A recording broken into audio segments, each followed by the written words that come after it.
I am Alison, 34 years old, and until recently, I was the backbone of Novatech's software architecture. For 12 years, I poured my heart into code that ran million-dollar systems. What my arrogant new boss, Bradley, never bothered to read was line 47 in my contract. All intellectual property reverts to me if terminated without proper notice. His dismissive, obsolete oatmeal comment about my work would cost his company millions. Before I dive into how I turned the tables on the company that tossed me aside, let me know where you are watching from in the comments. And hit that like and subscribe button if you have ever had someone underestimate what you bring to the pyramid table. My journey with Novatech began 7 years ago, when they were still a struggling startup, operating out of a converted warehouse with mismatched furniture and too many coffee machines. Back then, I had already built a solid reputation in the industry with 5 years of experience at 2 other tech companies. I was not desperate for a job, but I was hungry for a challenge where I could truly make a difference. Marcus Johnson, the original Chief Information Officer and one of the company founders, personally recruited me. I still remember our first meeting at a small cafe where he laid out his vision for building innovative software solutions for the healthcare sector. He was in his early 50s then, with salt and pepper hair and glasses that constantly slipped down his nose. Unlike many executives I had met, Marcus had a deep technical background and understood the complexities of what he was asking me to build. Alison, we need someone who can architect our entire platform from the ground up. He told me, his eyes bright with ambition. We have the business connections and industry knowledge, but we need someone with your technical expertise to make it all work. The offer was tempting, but I had learned from previous positions that developers often create immense value, only to see it claimed entirely by their employers. This time, I came prepared with my own terms. I want a special clause in my contract, I told Marcus during our negotiation. Any intellectual property I create reverts to me if I am terminated without a 99-day notice period. It was unusual, and the company lawyers pushed back hard, but Marcus understood my worth and eventually convinced the board to accept my terms. In retrospect, that single clause would prove to be worth millions.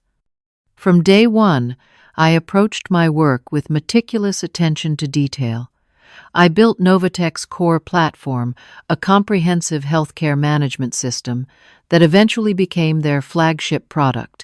I documented everything extensively, partly because that is good practice, but also knowing that someday those details might matter for my own protection. The system I designed was elegant in its simplicity, but powerful in its capabilities. It handled everything from patient records management to billing scheduling and data analytics. While it might not have used the flashiest new frameworks that appeared every 6 months in the tech world, it was rock solid, scalable, and most importantly, it worked flawlessly. Our clients, primarily mid-sized hospitals and clinic networks, came to depend on its reliability. Under Marcus's leadership, the company grew steadily. What started as a team of 8 expanded to over 100 employees across 3 departments. My own development team grew to 12 talented programmers, all of whom I personally mentored and trained. We became a family of sorts, celebrating successes together and supporting each other through challenging projects. By year 5, Novatech had secured its position as a respected provider in the healthcare software space. Our annual revenue crossed the $20 million mark, and we moved into gleaming new offices in the downtown tech district. Throughout this growth, Marcus remained the same humble, technically astute leader who valued substance over style. He understood that while sales and marketing brought in the clients, it was the quality of our software that kept them. "You are the secret sauce," Alison Marcus often told me during our weekly one-on-ones. "Never forget that." I did not realize how much I would miss those words until they were gone. The first tremors of change came during a company-wide meeting last winter. Marcus stood at the front of our largest conference room, his posture slightly stooped, looking somehow smaller than I remembered. "After 15 years of building this company, I have decided it is time for me to retire," he announced, his voice steady, despite the emotion I could see in his eyes.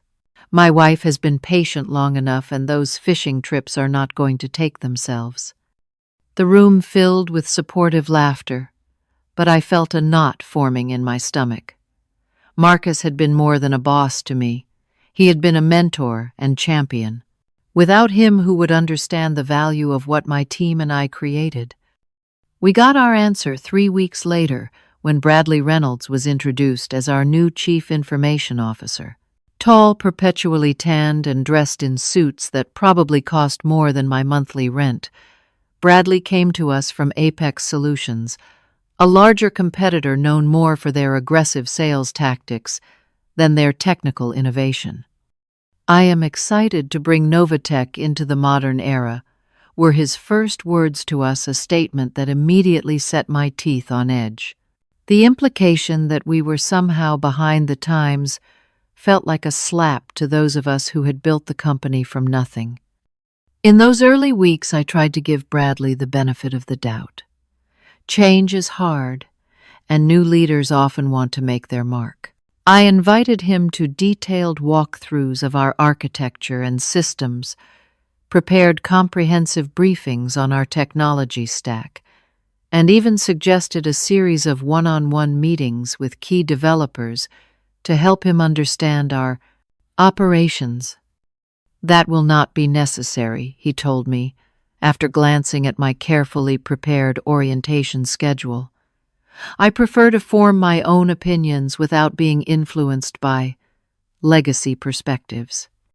The dismissal stung, but I told myself to be patient. Surely, once he saw the quality of our work and the satisfaction of our clients, he would come to appreciate what we had built. I could not have been more wrong. The changes began gradually, almost imperceptibly at first. In weekly leadership meetings, where I had once been a key voice in technical discussions, Bradley would routinely cut me off mid-sentence or redirect the conversation away from my input. When I shared insights about system performance or client needs, he would respond with a thin smile and a comment like, "That is an interesting perspective from the old school of thinking." 6 weeks into his tenure, Bradley called an all-hands meeting to unveil what he called his Vision 2 for the technical direction of the company. Standing confidently at the front of the room in his perfectly tailored navy suit, he clicked through a slick presentation filled with buzzwords and flashy graphics. Microservices architecture, cloud-native applications, AI-driven analytics. He proclaimed as if reciting magical incantations. "These are the technologies that will take us to the next level." There was nothing inherently wrong with these concepts. In fact, I had already begun exploring how we might gradually incorporate some of these approaches into our system. The problem was that Bradley spoke as if our existing platform, the one generating all our current revenue, was an embarrassing relic to be discarded as quickly as possible. During the question period, I raised my hand. "I think many of these ideas have merit," I began diplomatically, "but we should consider a phased approach that preserves the stability and reliability our clients depend on. A complete overhaul carries significant risks to business continuity." Bradley's expression hardened. "Thank you for your concern, Alison, but sometimes we need to be willing to break a few eggs to make an omelet. Companies that cling to outdated technologies get left behind." The message was clear. My expertise was now considered outdated, and my caution was being reframed as resistance to progress. Within days of that meeting, Bradley introduced his innovation team 5 developers he had brought over from his previous company. They were installed in a newly renovated section of the office, with top-of-the-line equipment, and given carte blanche to start building prototypes for the new system. Meanwhile, my existing team found ourselves increasingly sidelined. Our maintenance requests were delayed, our feature proposals were perpetually under review, and our equipment upgrade requests were denied due to budget constraints. In response to these developments, I began documenting everything meticulously. Every email, every meeting, every decision was carefully archived.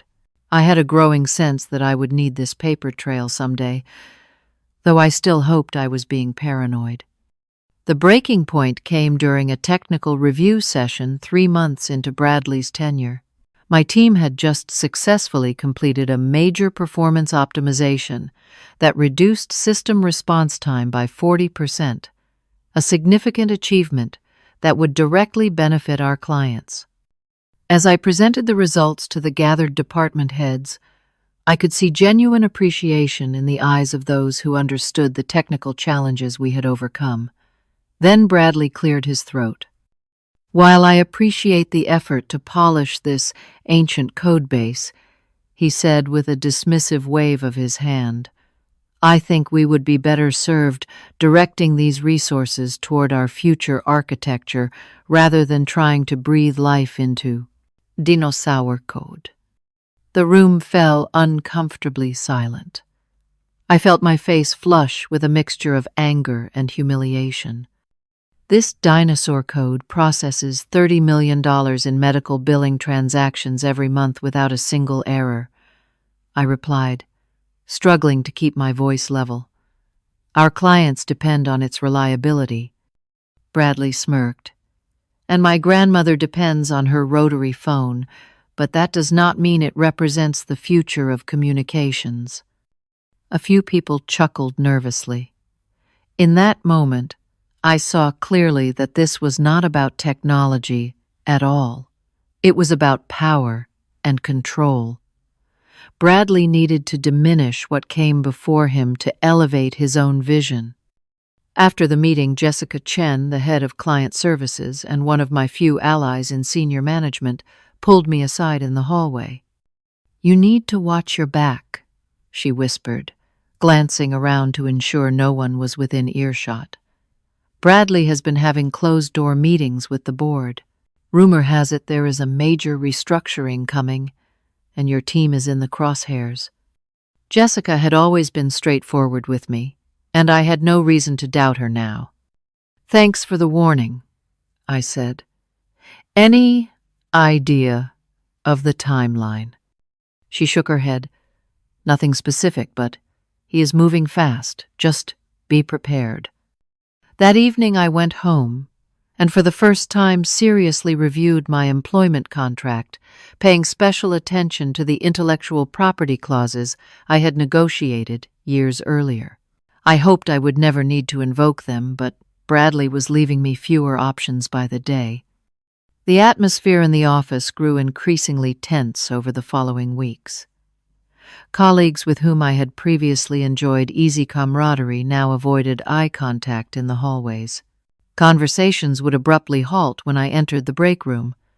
I was becoming radioactive, someone whose career at Novatech was visibly in jeopardy, and others feared association might contaminate their own standing. My anxiety began affecting my sleep, and I found myself waking at 3 a.m. with racing thoughts about my professional future.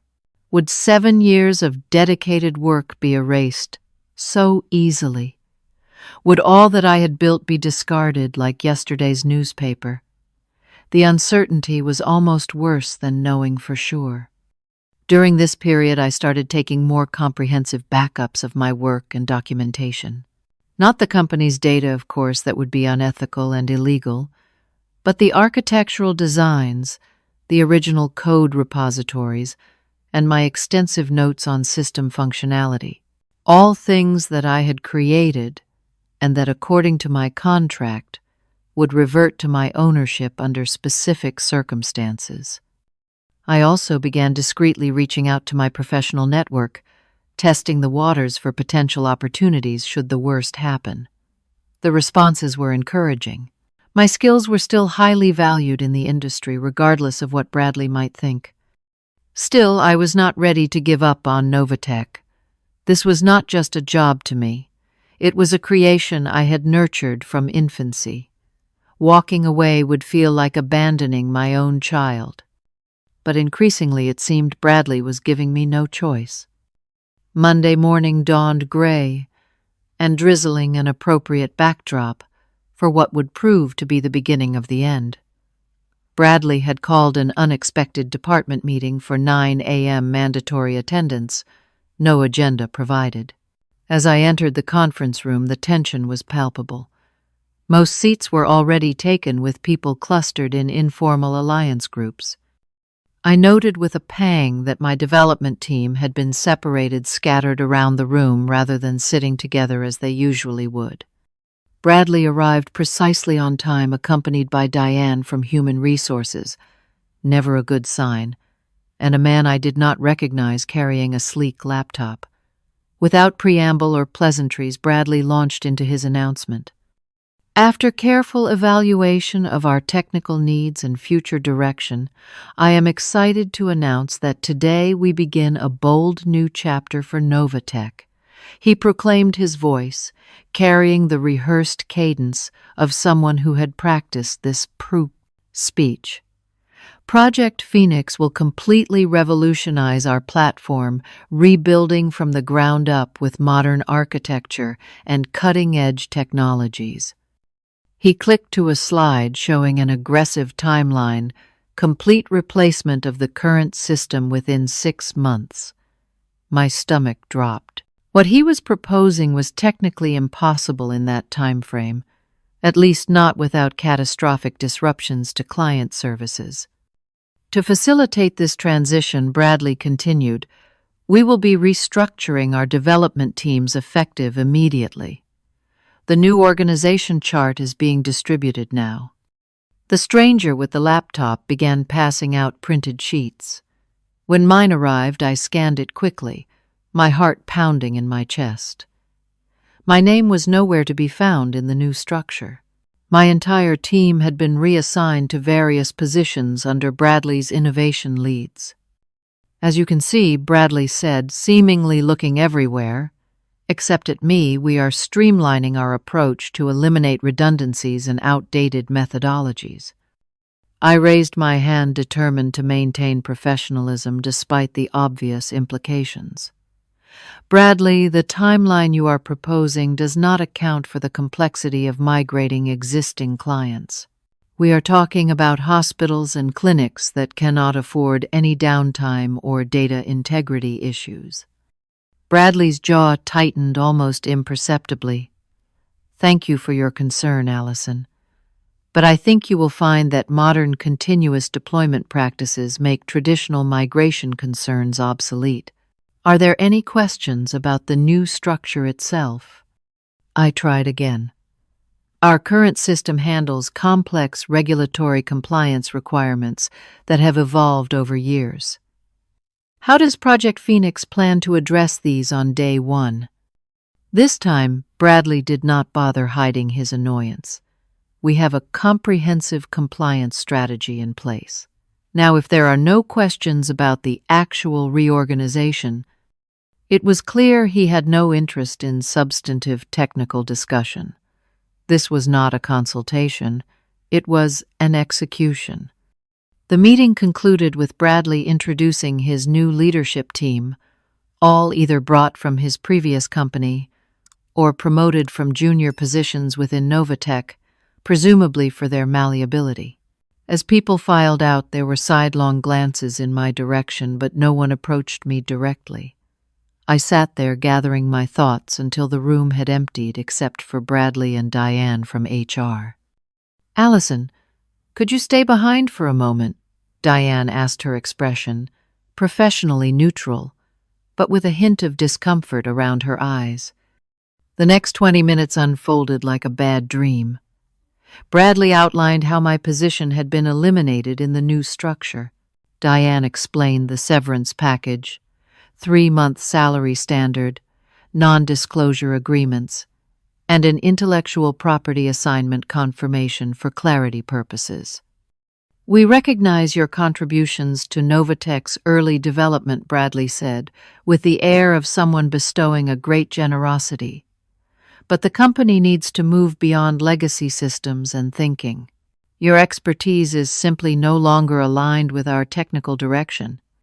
When I asked about the 99-day notice period specified in my contract, Bradley waved dismissively. "The reorganization falls under the immediate termination provisions for business necessity. The severance is in lieu of notice." I knew this interpretation was questionable at best, but arguing in that moment seemed pointless. Instead, I focused on gathering information, asking detailed questions about the termination process, and deliberately not signing anything during the meeting. "I will need to review these documents with my personal legal counsel," I stated calmly, which visibly irritated Bradley, though he could hardly object. As the meeting concluded, Bradley delivered the final insult, the one that would ultimately prove far more costly to the company than he could have imagined. "Look, Alison," he said, with exaggerated patience, "your code served its purpose for a time. But let us be honest. What we are replacing is basically obsolete oatmeal, thick gummy, and impossible to separate into efficient components.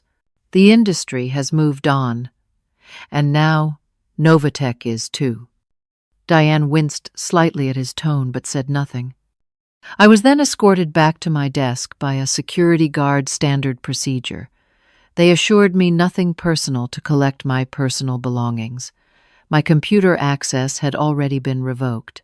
Former team members kept their heads down as I passed, either out of embarrassment or fear for their own positions. Jessica caught my eye from across the room and mouthed, "I'm sorry," with a genuine expression of distress. I gave her a small nod, appreciating the gesture, even though it changed nothing.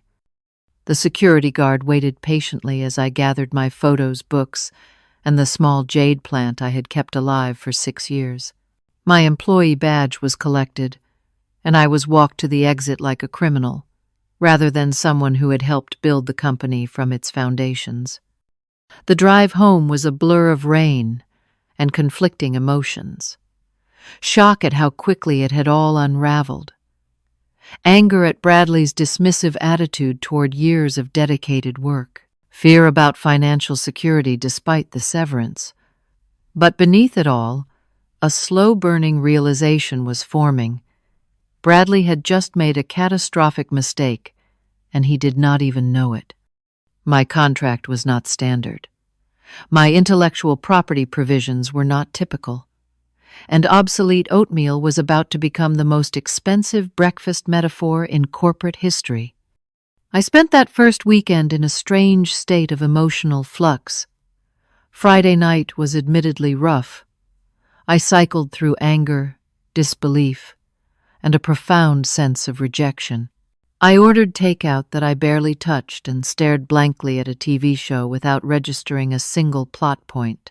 Sleep came in fitful bursts interrupted by imagined confrontations with Bradley, where I delivered the perfect cutting response that had eluded me in the actual moment. Saturday morning, I allowed myself to wallow until noon. Then, fueled by strong coffee and stronger resolve, I pulled out my employment contract and began to read it methodically, not as a wounded former employee, but as someone looking for leverage. The standard sections were all there: confidentiality provisions, non-solicitation clauses, termination procedures.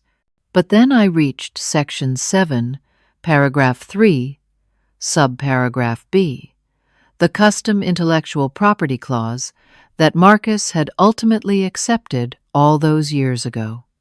In the event of employment termination, without the full 99-day notice period specified in Section 5, all intellectual property created by employee during the course of employment, including, but not limited to software, code algorithms, system architecture, and technical documentation shall immediately revert in full to employee as sole owner, with company retaining a non-exclusive license for 30 days following termination solely for purposes of transition.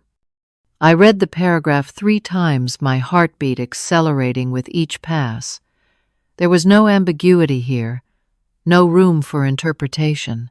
By terminating me immediately, rather than providing the contractually obligated 99-day notice, Novatech had unwittingly triggered the clause that transferred ownership of all my work back to me. On Sunday morning, I called Richard Blackwell, an attorney specializing in technology and intellectual property law, whom I had consulted during my original contract negotiation. Despite it being the weekend, Richard agreed to meet me for coffee that afternoon. The cafe was quiet, with just a few students huddled over laptops at distant tables. Richard, a trim man in his 50s with reading glasses perpetually perched on his head, listened attentively as I recounted the events leading to my termination and then reviewed my contract. "This is extraordinarily clear," he said after studying the relevant sections. "And you have documentation proving you created the code in question?" I nodded, pulling out a flash drive. "Everything is here. Original repositories with my commit history, architectural diagrams with my digital signatures, emails discussing development decisions. 7 years of evidence, showing I was the primary creator of the core systems." Richard smiled for the first time. "Alison, do you realize what position this puts you in? The company cannot function without this software, correct?" "Not without months or even years of redevelopment," I confirmed. "Despite Bradley's grand plans, their entire revenue stream currently depends on the systems I built." "Then you hold all the cards." Richard leaned back, tapping his pen against his legal pad. "The question is, what do you want to happen next?" That was the heart of it, was it not? What did I want? Reinstatement seemed unlikely, and if I was honest with myself, undesirable given the toxic environment Bradley had created. Simple revenge would be temporarily satisfying but ultimately hollow. Financial compensation was certainly warranted, but money alone felt insufficient for the years of creative energy I had invested. "I want recognition for my work," I said finally.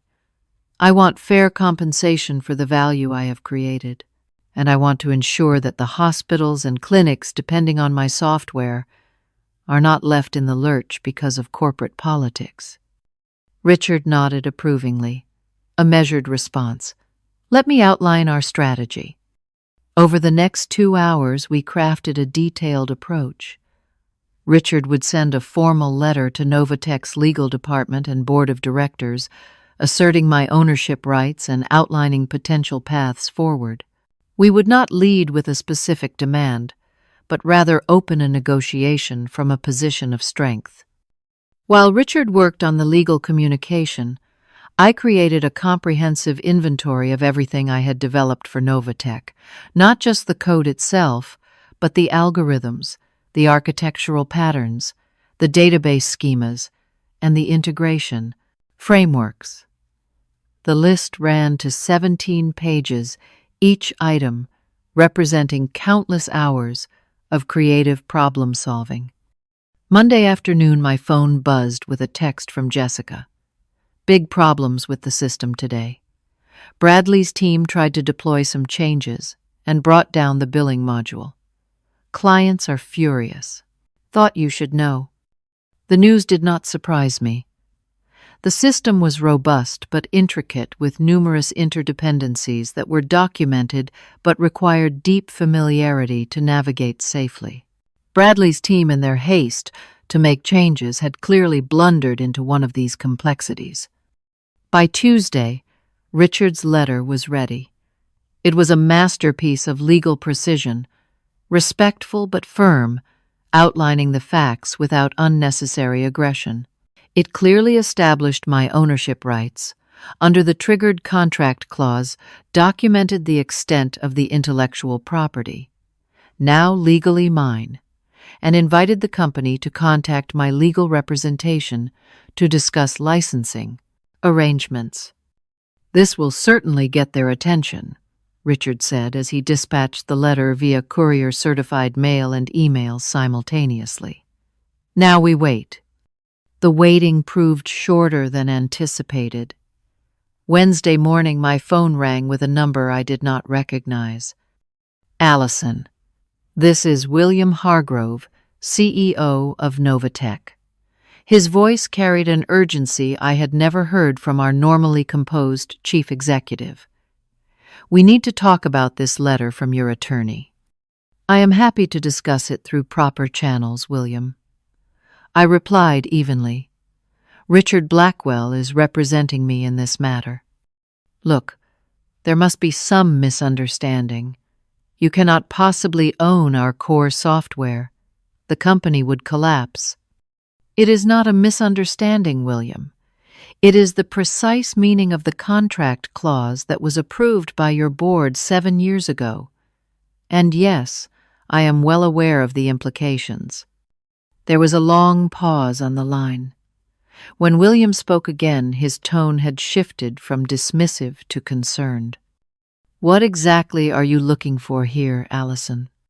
"Fair recognition and compensation for my intellectual property.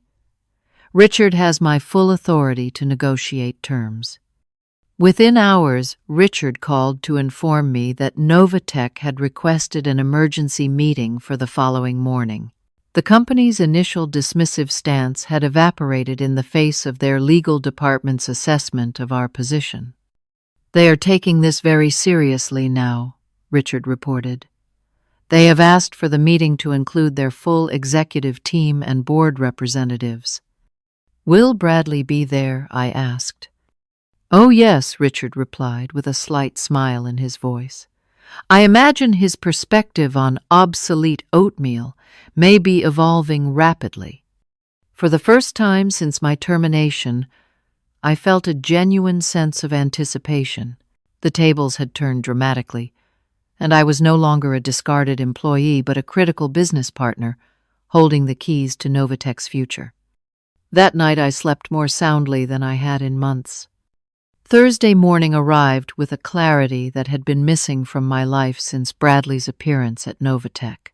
I dressed with care, choosing a professional outfit that projected confidence without ostentation. A charcoal gray suit, minimal jewelry, and the comfortable yet elegant shoes I reserved for important presentations.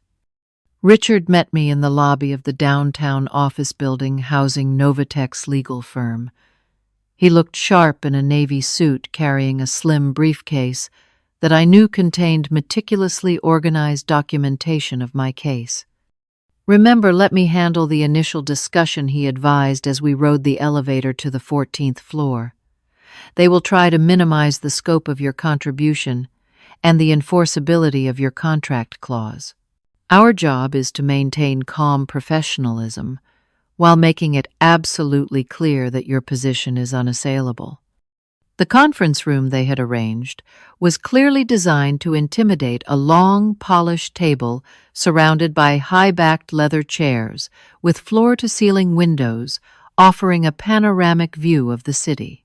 Already seated were William Hargrove, Bradley Reynolds, the company's chief legal counsel, Patricia Morton, 2 board members I recognized from company events, and 3 people I did not know who were introduced as external consultants. Bradley's face tightened visibly when I entered. He had evidently expected to deal only with my attorney, not to face me directly. William, by contrast, stood and extended his hand with a forced smile that did not reach his eyes. "Alison, thank you for coming. I am sure we can work through this misunderstanding constructively." Richard stepped forward smoothly. Thank you for arranging this meeting, Mr. Hargrove.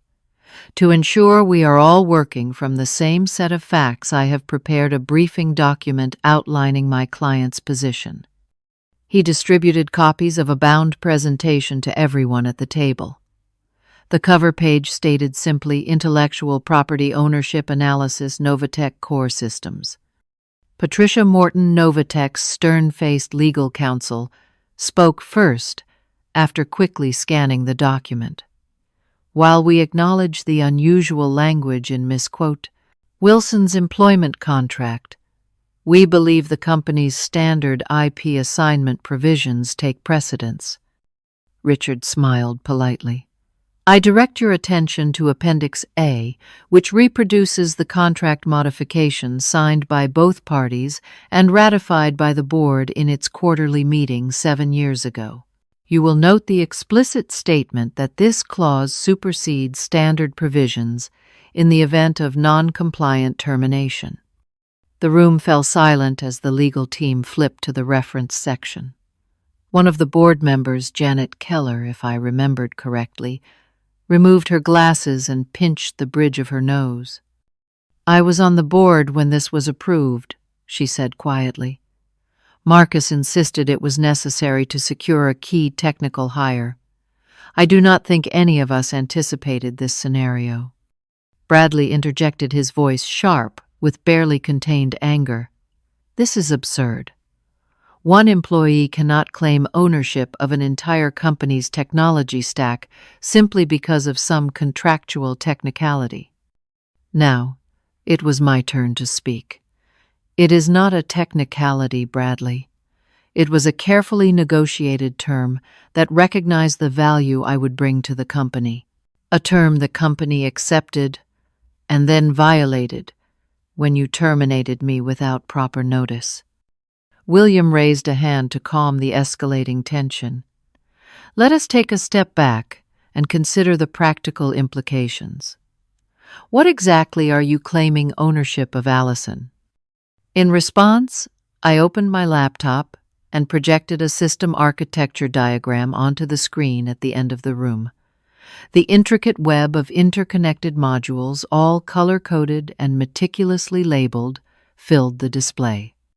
This is the Novatech healthcare management platform, I explained, my voice steady and professional. The core system architecture, database design, integration frameworks, security protocols, compliance modules, and approximately 85% of the application code were created by me personally over the past 7 years. According to my contract, ownership of all of this reverted to me the moment I was terminated without the required 99-day notice period. Bradley scoffed. That is an outrageous exaggeration of your contribution. One of the unknown consultants, who I now noticed, wore a badge identifying him as Dr. Alan Foster from a respected technical audit firm, cleared his throat. Actually, based on our preliminary code review, Miss Wilson's claim appears to be supported by the repository history. Her contribution represents the foundational elements of the entire system, with commit signatures dating back to the platform's inception. Bradley's face flushed red. Even if that were true, the system is outdated and slated for replacement. This is nothing but an attempt at extortion before we launch our new platform. William shot Bradley a warning glance before turning back to me and Richard. What exactly are you seeking as resolution, Alison? Richard outlined our position clearly. My client is prepared to offer Novatech a comprehensive licensing agreement for continued use of her intellectual property. The terms would include appropriate financial compensation, reflective of the technology's value, formal recognition of misappropriate, Wilson's contribution, and specific conditions regarding how her code is used and maintained going forward. Patricia leaned forward. And what would such financial compensation entail? We believe a 5% royalty on all revenue derived from products incorporating my client's intellectual property, plus a one-time payment of $3 million for past usage since termination would be appropriate. Richard stated calmly. Additionally, Miss Wilson would retain approval rights for any significant modifications to her code base for the duration of the licensing agreement.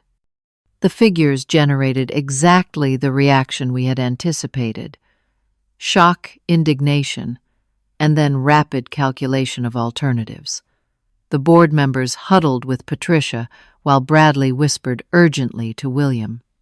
After several minutes of hushed consultation, William addressed us again.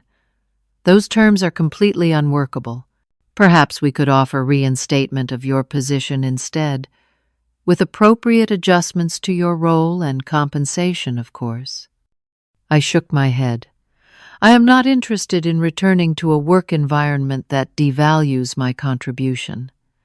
The licensing arrangement represents a fair business solution that respects both parties' interests. Janet Keller spoke up again.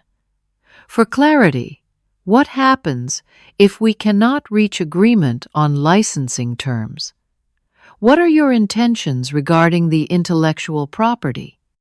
It was the question we had been waiting for, the one that would make clear just how much leverage I held. In that event, Richard replied, my client would be forced to exercise her full rights as the legal owner of the intellectual property.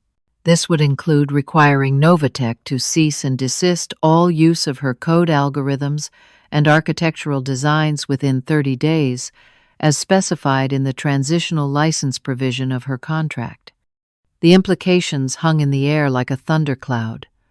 Novatech could not possibly rebuild their entire system from scratch in 30 days. Without a licensing agreement, the company would lose access to the very technology that powered their business, a business worth tens of millions of dollars annually. William's expression shifted from confident negotiator to deeply concerned executive in the span of seconds. We will need time to consider our position and consult further with our board. Of course, Richard agreed smoothly. We will await your response. However, I should note that the 30-day transitional license period commenced upon my client's termination and has only 8 days remaining. As the meeting adjourned, Bradley attempted to pull William aside, but the CEO brushed him off with visible irritation. I caught fragments of William's response. Complete mishandling. Should have reviewed. Catastrophic oversight. In the elevator descending to the lobby, Richard allowed himself a small smile. That went precisely as expected. Their initial bluster followed by the dawning realization of their predicament. I anticipate a more reasonable counter-offer within 24 hours. His prediction proved accurate. By Friday afternoon, Novatech had come back with a counter-proposal, a 2% royalty, and a one-time payment of $1 million, with no approval rights for code modifications. It is movement in the right direction, Richard noted as we discussed the offer over the phone, but still inadequate given the centrality of your intellectual property to their business model. We responded with our own counter, 4% royalty, $2 million one-time payment, and limited approval rights focused only on core architecture changes rather than routine maintenance. The weekend passed without response, but Monday morning brought news from an unexpected source. Jessica texted me, "Total chaos here. Major system crash during weekend update." Bradley, blaming developers. 3 hospitals completely locked out of patient records. Emergency board meeting called. Later that day, Richard received a call from Patricia. Novatech was now ready to accept our most recent counter-offer with one additional request: my technical assistance in resolving the current system crisis. They are over a barrel, and they know it, Richard told me. The question is, do you want to help them out of this immediate problem before the agreement is finalized?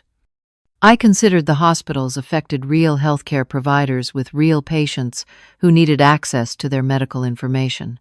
Whatever my feelings toward Bradley and Novatech's leadership, I could not in good conscience leave healthcare providers stranded if I could help. I will assist with the immediate crisis, I decided, but only after they have signed a good faith agreement, accepting our terms in principle. And Bradley is not to be involved in any of my communications with the technical team. Richard relayed these conditions, which were accepted with remarkable speed. By Monday evening, I was remotely guiding Jessica and 2 senior developers through the process of recovering from the failed update, a process that would have taken days without my intimate knowledge of the system's architecture. By Wednesday morning, all affected hospitals were back online, and the final terms of our agreement were being formalized. The licensing contract, spanning 38 pages of detailed terms, secured not only appropriate financial compensation, but also formal credit for my role as the primary architect and developer of Novatech's core technology.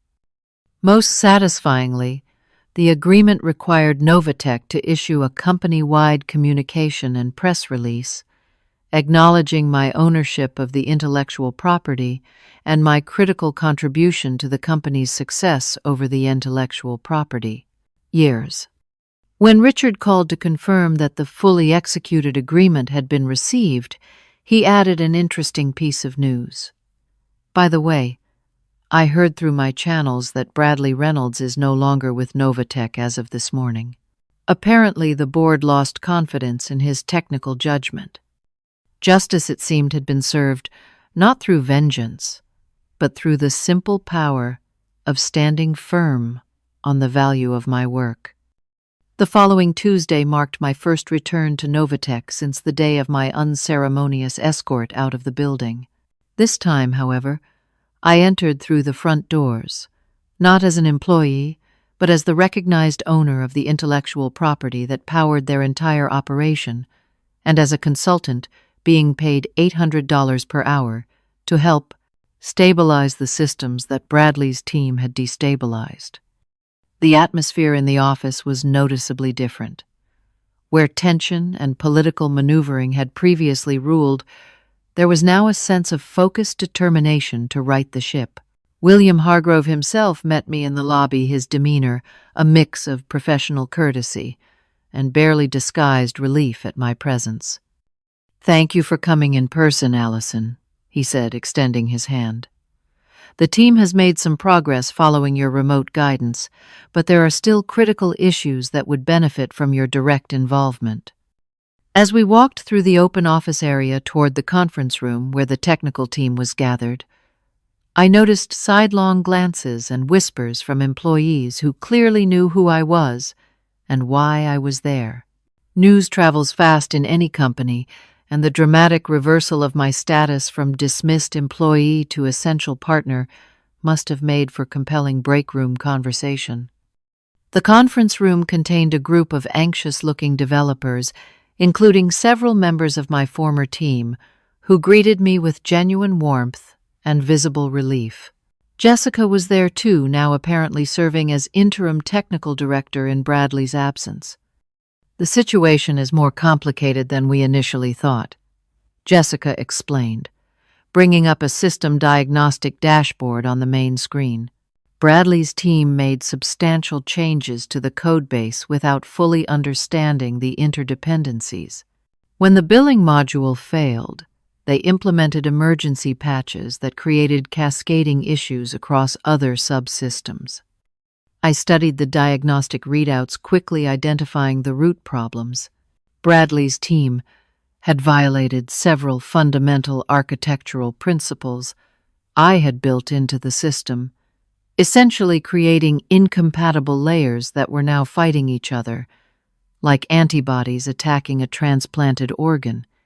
"We need to roll back the recent changes and rebuild the integration points properly," I explained, sketching a diagram on the whiteboard. "The system was designed to be extensible, but you cannot simply rip out core components without respecting the established patterns." For the next 8 hours, I worked alongside the development team, guiding them through the intricate process of system restoration. The work was technically challenging but deeply satisfying, like a surgeon performing a complex procedure that only she fully understands. By late afternoon, the immediate crisis points had been resolved, and we had established a clear roadmap for completing the recovery over the next few days. As the exhausted team dispersed for a well-deserved break, William asked if I could join him in the boardroom. I found not just William, but the entire board of directors waiting, including Janet Keller, who had been present at our negotiation meeting. The formal setting suggested this was more than a casual debriefing. "Alison, the board has asked to speak with you directly about the events leading to our current situation." William began gesturing for me to take a seat at the table. "We would appreciate your candid assessment." Janet leaned forward. "To be blunt, we are trying to understand how we ended up in this predicament." Bradley's technical vision seemed compelling when he presented it. I chose my words carefully, focusing on facts rather than personalities. Bradley's vision contained valid technical concepts, but failed to account for the complexity of real-world systems serving critical healthcare functions. The architecture he proposed would eventually have merit if implemented properly, but his approach of dismissing the existing system rather than building on its strengths demonstrated a fundamental misunderstanding of both the technology and the business needs it serves. And the contract clause that led to our current licensing arrangement, asked another board member. Was that deliberately designed as a trap for the company? I met his gaze directly. It was designed as protection for my intellectual contribution, negotiated openly and accepted by this board. Had my termination been handled according to the contractually required notice period, ownership would have transferred smoothly to the company upon my departure. The clause was triggered by Bradley's decision to terminate me immediately while dismissing the value of my work, something he referred to as obsolete oatmeal, if you recall. There were uncomfortable shifts around the table as the implications sank in. Their predicament was entirely self-inflicted, the result of a new executive's arrogance combined with a failure to properly review existing agreements. William cleared his throat. The board has accepted Bradley's resignation effective immediately. We recognize that significant errors of judgment were made in the handling of both technical direction and personnel matters.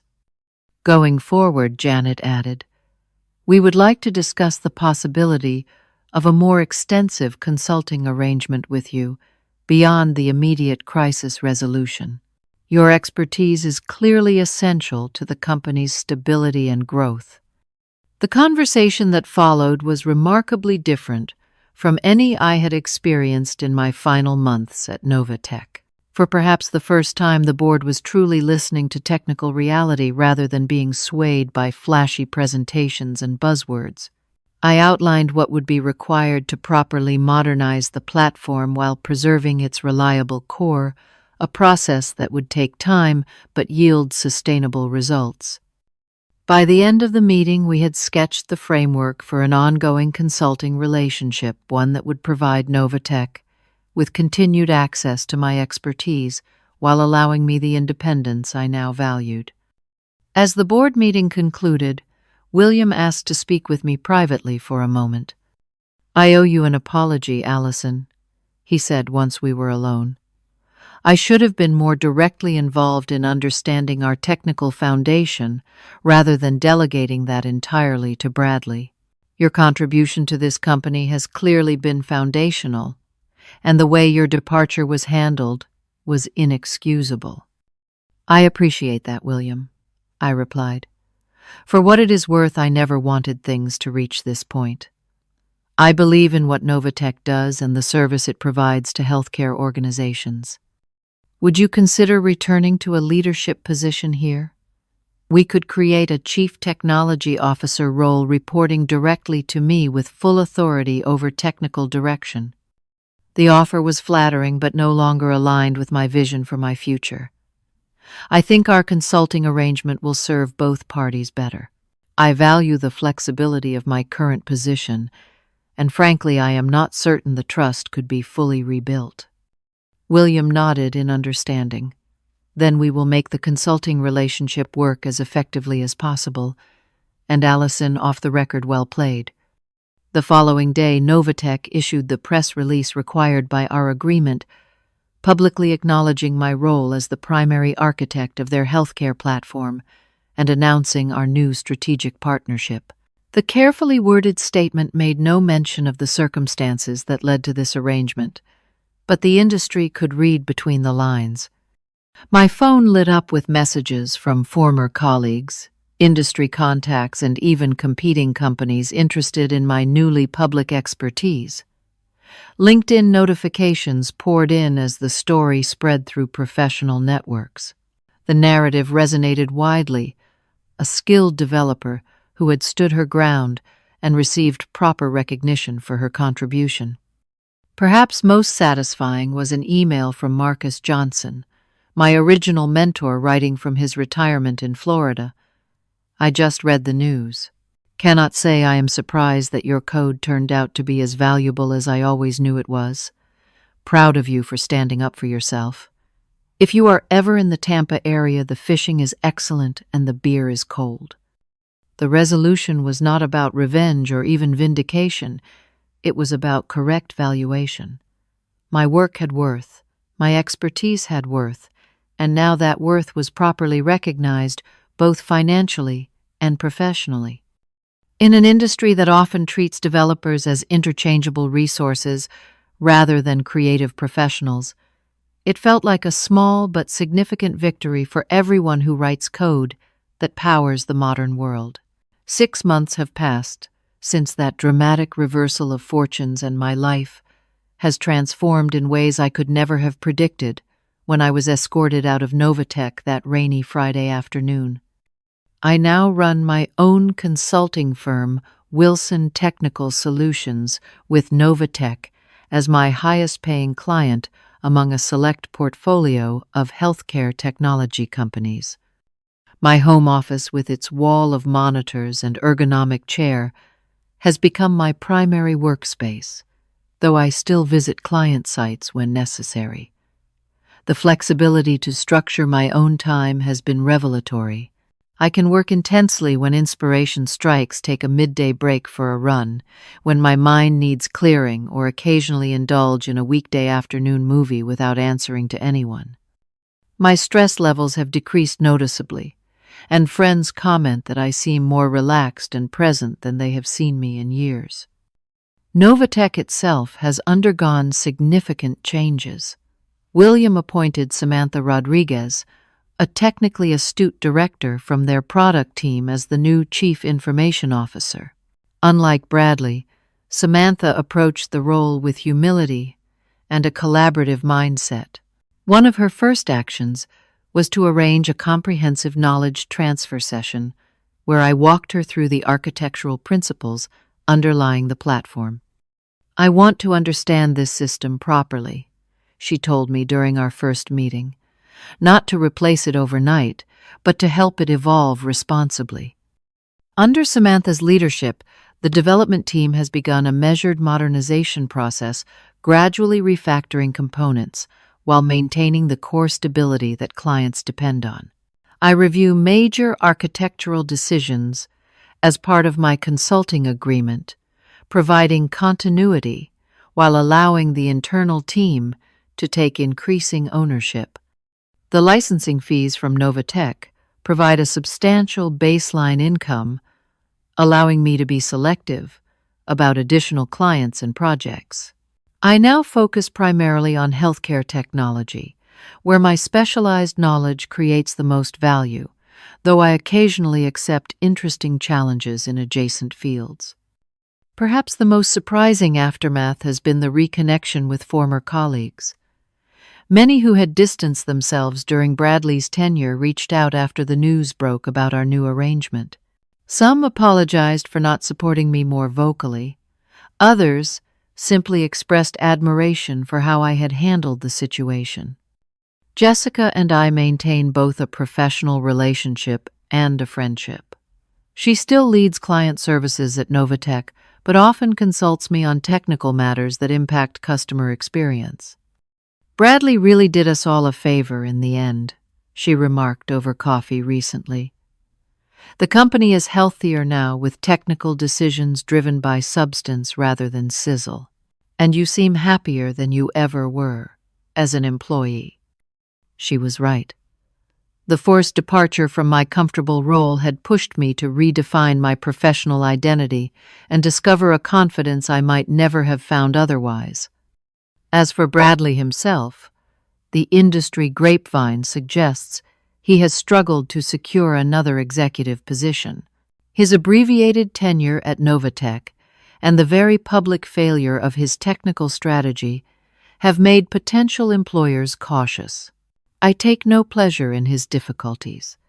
His approach was flawed but human, driven by ambition and perhaps insecurity rather than malice.